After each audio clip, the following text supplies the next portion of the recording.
j'ai appris à réussir, mais j'étais la seule à pas participer au spectacle.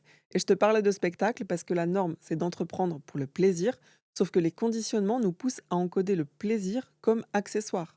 Dans le système, c'est simple. Trop de plaisir égale trop de débordement, égale forcément de la culpabilité parce que automatiquement, on sort du rang. Alors on se tait, on se range et on transforme la vie et notre business en terrain de preuve plutôt qu'en terrain de jeu. Le fait de te le dire, ça me rappelle pourquoi la majorité de mes clientes arrivent en étant essoufflées, épuisées et étouffées par leurs propres ambitions. On nous demande d'être sérieuse pour réussir, pas de se faire plaisir, alors qu'au contraire, le plaisir, c'est la condition pour performer. La performance n'a aucun sens si elle n'est pas chargée ni de sens, ni d'envie. Et dans cette vidéo, je vais t'apprendre à inverser la tendance, à remettre du sens derrière tes exigences pour continuer de performer, mais cette fois, sans t'oublier. J'ai trop longtemps fait l'inverse. Chercher la performance pour tenter d'être validé et d'appartenir à un certain groupe pour enfin ressentir du plaisir. J'étais tout le temps pressée, j'avais plus de temps pour rien et j'étais trop occupée à laisser mon exigence nourrir une sensation d'insatisfaction constante. J'atteignais un objectif et j'en avais déjà 30 à la queue leu qui criait urgent à accomplir vite. Pas de pause, pas de présence, juste une course invisible à faire plus. En fait, j'étais la bonne élève qu'on m'avait appris à être, celle qui déborde pas et qui s'en tient à obtenir des résultats. Les cases que je cochais, elles appartenaient à la société, pas à ma vision. Et ça, quand on s'en rend compte, le miroir qui nous est renvoyé, c'est de quoi tu te plains, t'as tout pour être satisfaite. Et ce genre de commentaire qui nous est renvoyé, ça souligne bien qu'on est des miroirs les uns les autres.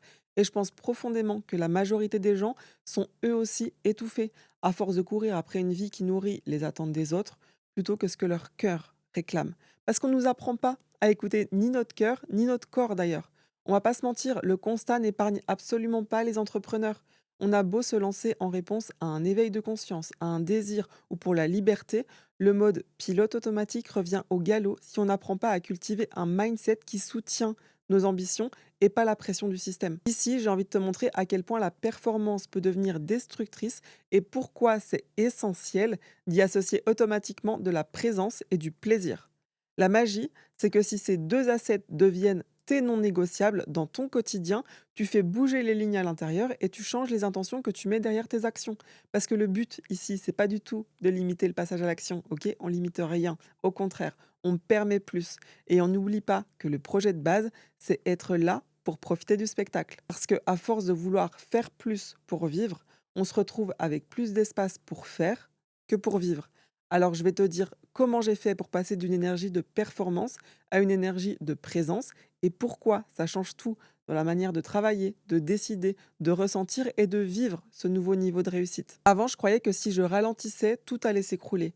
Maintenant, je sais que si je ne ralentis pas, c'est moi qui m'écroule. Moi, c'est Kelly, je suis mentor, formatrice et conférencière et avant tout, une femme portée par la mission de transmettre un modèle de réussite où succès et santé ne s'opposent pas, où c'est OK de jouer grand, mais pas OK de le faire en se masculinisant intérieurement. J'accompagne des femmes en expansion à jouer davantage avec leur talent qu'avec le contrôle, et tu retrouves en description de cette vidéo un lien que tu peux utiliser si tu te sens concerné. La passion, c'est mon moteur, OK? J'ai toujours fonctionné comme ça. Si c'est intense, alors je performe. Au contraire, quand c'est trop calme, c'est inconfortable, alors je pars. J'allais constamment chercher l'intensité pour me sentir vivante et validée. C'est comme ça que j'ai développé de la dévotion, de la surdisponibilité et de l'ultra-réactivité par peur de manquer quelque chose et au final à normaliser l'agitation et à aimer quand tout va vite. Sauf qu'à force que tout aille tout le temps vite, j'avais plus d'espace pour recharger les batteries et pour me demander si ça fait sens, si j'aime ce que je deviens, si je cours après les attentes ou si je cours derrière la femme que j'ai envie de devenir. L'intensité me donnait l'impression d'être alignée alors qu'en vrai, c'est une manière très subtile de ne jamais descendre en profondeur. J'étais stimulée, mais pas engagée dans ma vie. Parce que la stimulation, ça occupe, mais c'est tout. Alors tu vas me dire, Kelly, comment t'en es arrivée à faire ce constat? Tout simplement, j'en voulais plus, tout le temps. Plus d'objectifs, plus de sensations. Parce que plus tu t'habitues à être stimulé, moins tu es capable de te satisfaire de quelque chose de très simple. Et à l'heure où s'autoriser le silence est presque devenu un acte de résistance, maintenant c'est un privilège dont je refuse de me passer. Et évidemment, ça ne m'empêche pas de rester une femme ambitieuse et exigeante. Au contraire, un espace vide, c'était un trou à combler, alors que maintenant, c'est devenu une opportunité. Parce qu'on compense, on remplit, on anticipe. On est toujours dans le coup d'après et finalement jamais dans ce qui est en train de se vivre. À force d'être obsédée par la performance et l'intensité, je vivais ma vie côté passager. Et je vois tellement de femmes en miroir de celles que j'ai été, à culpabiliser de ralentir, à se sentir mal à l'aise de recevoir. Qu'il s'agisse d'amour ou d'argent, de toute façon, on parle de la même chose. Parce que sans s'en rendre compte, on devient dépendante. On a besoin de ces doses de dopamine. Elles font du bien sur le moment, mais elles évitent surtout de ressentir ce qu'il y a quand il se passe rien. Je pensais être vivante parce que c'était intense, alors qu'en réalité, j'étais juste incapable d'être là quand ça ne l'était pas. C'était comme ça pour tout. Dans mes relations, où j'allais chercher la passion avec le bad boy qui pouvait détruire ma confiance en moi aussi vite qu'il avait réussi à me faire croire que j'étais spéciale. Avec le sport, où c'était devenu addictif de soulever encore plus lourd pour me sentir exister parce que mon corps pouvait dire stop. Tant que mon mental criait encore, j'écoutais mon ego et j'y retournais. Et dans mon business, en devenant l'esclave d'un agenda aussi chargé que mon besoin de me prouver que j'étais à la hauteur. Sur le papier, ça ressemble à de la discipline, à une femme solide, qui tient la route. Alors que la vraie discipline, c'est de savoir s'écouter sans négocier. C'est d'être assez lucide, d'avoir assez de respect envers soi pour arrêter de se trahir au nom de la performance. La vraie discipline, elle responsabilise. Elle te rend libre parce qu'elle t'oblige à être honnête avec toi-même. Donc pose-toi la question, est-ce que tu t'éclates dans ta vie et dans ton business? Ou est-ce que tu confonds agitation avec disponibilité? C'est quoi les impacts sur ta capacité à soutenir tes ambitions et je dirais même à rester souveraine? Quels sont les espaces où tu es devenue dépendante pour fuir? Parce que la vérité, c'est ça, ma belle. C'est chercher des pics de dopamine pour fuir une réalité qui dérange et préférer rester occupé à brasser de l'air pour garder l'illusion que tu contrôles. Ça peut être le fait de scroller, de plonger dans des relations un peu trop intenses, de pas poser tes limites, que ce soit dans la vie pro ou dans la vie perso. Peut-être dans ta relation à la nourriture aussi, genre l'ultra dose de café pour masquer la procrastination qui, au fond, parle peut-être d'un manque de sens. Ou un excès de sucre pour tenter de calmer un stress qui est devenu chronique. Tout ça, c'est pas des habitudes, c'est des stratégies d'évitement. Tu remplis ta vie avec du bruit pour pas te retrouver face à toi-même. Mais viens, on s'assied en fait. Ou plutôt, ose t'asseoir avec toi-même. L'entrepreneuriat, c'est l'endroit où tu passes le plus de temps avec toi-même. Et paradoxalement, c'est là où tu t'évites le plus, où on s'évite le plus.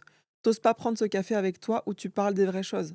Pas des objectifs, pas des chiffres, pas de la prochaine strate, mais de toi.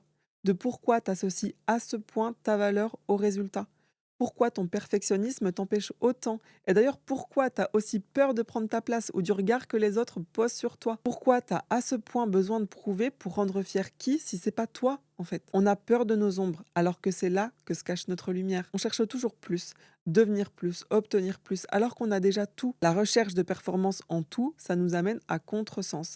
Ça nous pousse à chercher les réponses à l'extérieur, dans des stratégies business. Mais le business, c'est toi, ma chérie. Le vrai projet, c'est pas faire plus pour obtenir, c'est devenir pour soutenir ce que tu veux créer. Et ça change tout. Parce que quand tu encodes ça, tu performes plus pour ressentir quelque chose. Tu ressens, donc tu performes différemment. Le concept de leadership féminin régulé que je transmets à mes clientes, ça part de là. Un de mes premiers enseignements, c'est d'apprendre à être plus connecté à ses ressentis qu'à ses résultats. C'est comme ça que tu vas obtenir la seule validation qui a de la valeur pour savoir si oui ou non, tu es dans ta justesse. Si oui ou non, tu es dans le bon couloir de nage. Et je sais que tout ce que je te dis là, c'est pas instinctif. J'ai fui longtemps. J'avais peur de remettre en question mes croyances. J'avais pas envie de devenir celle qui prend le risque de casser des loyautés familiales, même si, au fond, elles me coûtaient cher. Je préférais m'épuiser à performer plutôt que de m'asseoir et de me rencontrer. Et pourtant, tout part de là. Trouver un sens qui est vivant pour toi. Pas un truc dans le mental, pas un truc qui fait bien, un truc qui te traverse, qui te nourrit et qui te ressemble profondément. Ça demande un niveau d'honnêteté radical avec soi qui est inconfortable, je te l'accorde. Une question que je pose souvent à mes clientes et que je te pose aujourd'hui, c'est au-delà de l'argent, à quel point tu te rémunères dans tes journées, en termes de plaisir, d'estime, de confiance. Et si jamais tu te rends compte que tu as oublié ces postes de rémunération, c'est OK. Mais alors demande-toi quelles sont les actions que tu vas mettre en place aujourd'hui pour commencer à faire entrer de la valeur par là. Et incarner sa vision, ça part de là. Prends cette chaise-là, écoute-toi et recentre-toi. Et sois dans ton leadership en prenant les décisions que tu as à prendre. OK? Oui, les conditionnements vont être là. Non, c'est pas un job facile parce qu'on parle de connaissance de soi, de responsabilité et surtout d'oser regarder en face ce que tu as perdu en cours de route. Ton énergie, ta clarté, ton plaisir, ta liberté, ton ambition même parfois. Parce que à force de transformer ta vie en terrain de preuve, t'as oublié que c'était censé être un terrain de jeu. Et renverser la tendance, oui, ça demande du courage. Peut-être que ça passe par plonger dans l'inconfort, mais rends-toi compte que c'est pas un danger, c'est juste un passage, ok? Ton système nerveux, il va te donner la permission s'il se sent safe. Ton ego, lui, par contre, il va paniquer, on va pas se mentir, parce qu'il sait que toutes les histoires qu'il t'a racontées, elles sont sur la sellette. Il sait que tu pourrais arrêter de te sentir coupable et commencer à te sentir capable, capable de recevoir plus d'amour, de plaisir, d'argent, de visibilité. Ça fait pas peur à qui tu es, ça fait peur à ce que tu as construit pour te protéger. Plus tu prends conscience de ça, plus tu vas être capable de plus te faire subir cet auto-sabotage. Je suis allée chercher ces pics de dopamine et à force d'exister uniquement à travers mon business, j'ai créé de la surcharge mentale et de l'urgence. À force de courir partout, je me suis essoufflée.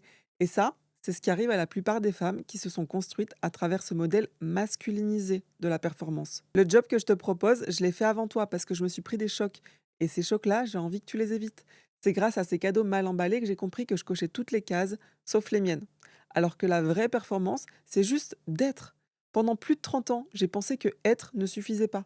Kelly, t'es bien gentille, mais tu veux pas être payée pour exister aussi? Ah oui, très bonne idée. C'est pas perché d'avoir pour ambition d'être payé pour exister, parce que ça veut dire se donner la permission d'explorer la vie comme un jeu, plutôt que comme un terrain de validation. Et la permission, c'est pas quelque chose qui te manque, à toi aussi? Quelle est la permission que t'oses pas te donner là maintenant, tout de suite? Choisir d'être payé pour exister, c'est arrêter de faire pour mériter. C'est commencer à vivre pour créer de la valeur. À l'école, on ne nous apprend pas ça. Fais gagner de l'argent à ta boîte grâce à tes connaissances, mais ne crée surtout pas d'argent grâce à tes expériences. C'est pour ça que mon message dérange peut-être. J'enseigne le leadership. Ma mission, c'est de faire des contresens à tous les dogmes qui font disparaître ta confiance, ton plaisir et le sens que tu mets derrière qui tu deviens. J'ai décidé de créer et de gagner ma vie depuis qui je suis, pas depuis ce qu'on m'a demandé d'être. Donc yes, I'm paid to exist. Pas parce que je fais moins, mais parce que je suis autrement. La vie ne m'a pas toujours laissé le choix. Un trauma crânien en 2019 a été le premier point de bascule où j'ai quitté une relation dans laquelle je pensais grandir, mais qui en réalité cochait les cases qu'on attendait de moi. J'ai créé mon premier business en réponse à ça. Je l'ai construit, développé, puis remis en question parce que tout est cycle.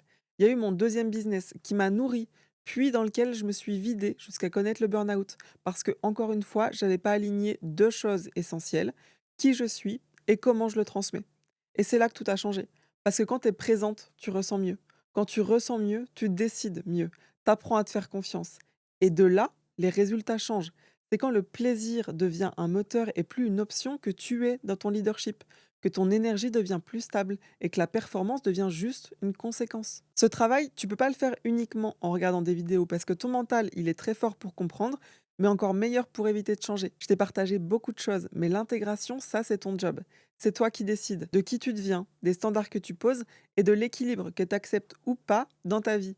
Ce que j'ai envie que tu retiennes, c'est que tu n'as pas besoin de faire plus. Tu as juste besoin d'être autrement.